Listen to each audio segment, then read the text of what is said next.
This is a poem called Call It What You Want, and I wrote it because of exes, boys, whatever you want to call it. Okay, call it what you want. Last night I called your phone for the first time in a while just to see how you were doing. The phone kept ringing, asking for a simple answer to the other person on the end of the line, and when you answered, my heart dropped to the bottom of my shoes. Scared to say a word, I listened to the disturbing sounds in the background, watching my stomach twist and turn into knots, capable of screaming at the top of my lungs, but I kept quiet.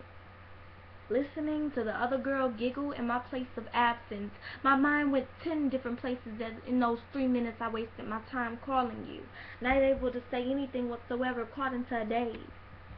I stayed on the line just to see what was going on in the background. And you didn't mind because you stayed on the line until I stated my name as the answer to your question. And see, I would be wrong if I called you out of your name in replace of saying, I love you. My reason to calling was to ask why. Why put me in the position to where anything I do, I will feel the hurt you placed inside of me? Why would the person I gave my all to suck my dignity according to our relationship? And I'm starving for your attention, matter of fact, for your answer. Calling me on purpose just to hear the conversation of you and her activities is irrelevant.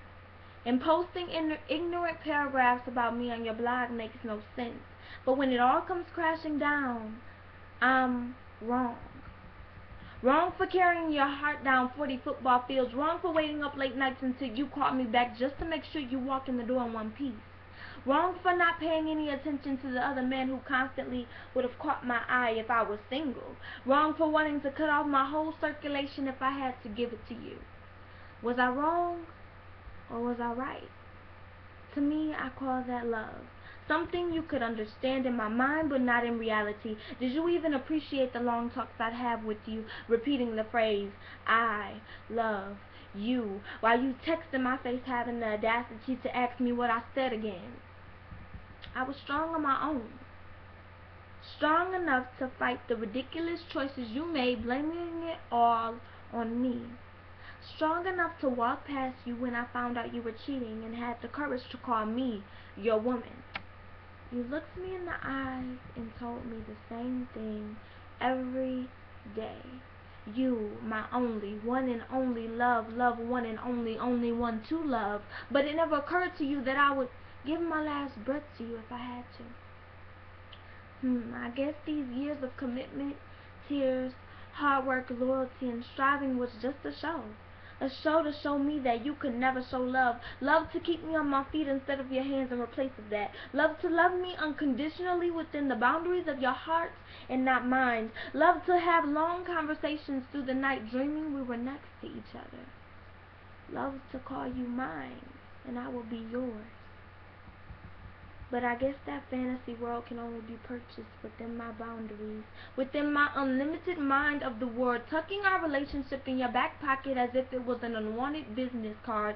You cannot purchase love for the dollar paper on the newsstand every Sunday morning on the counter of Big Boys available to the public. You cannot chastise my strive to add additional years to our anniversary date in favor of me and my ex-lover, no, my unlover, my want-to-be, call it what you like, lover, or are you even my lover? Are you the voice behind the wind telling me my fantasies, or are you the man of my dreams which I picture every moment I wake up? Our friendship will not end to the horizon skies and twinkling stars above our head, but a simple goodbye to never meet again. Last night I called you in replacement of not killing myself. Dialing your area code first, then 7 lonely digits next. Right before I even picked up the phone, I imagined my knife set being my friend's, picking up one stainless steel long sharp knife, picking it up to slice away all the pain you left beneath my heart to bury. Scheduling my wrists and arms first, then through my stomach will be the icing on the cake. I decided to wait until after I talked to you to make a definite decision. Pressing each button then staring at the phone for approximately 10 minutes. The phone began to ring, sending me into a timeline going down our memory lane. My silk shirt was ruined because of the tears that had escaped from my eyes, and my heart skipped beats in tune with your hellos and who is this? You said it 4 times. I counted. All I could hear was her. Last night, I called to see just how you were doing. Last night, I made a final decision. My final words were, just checking on you. It's me.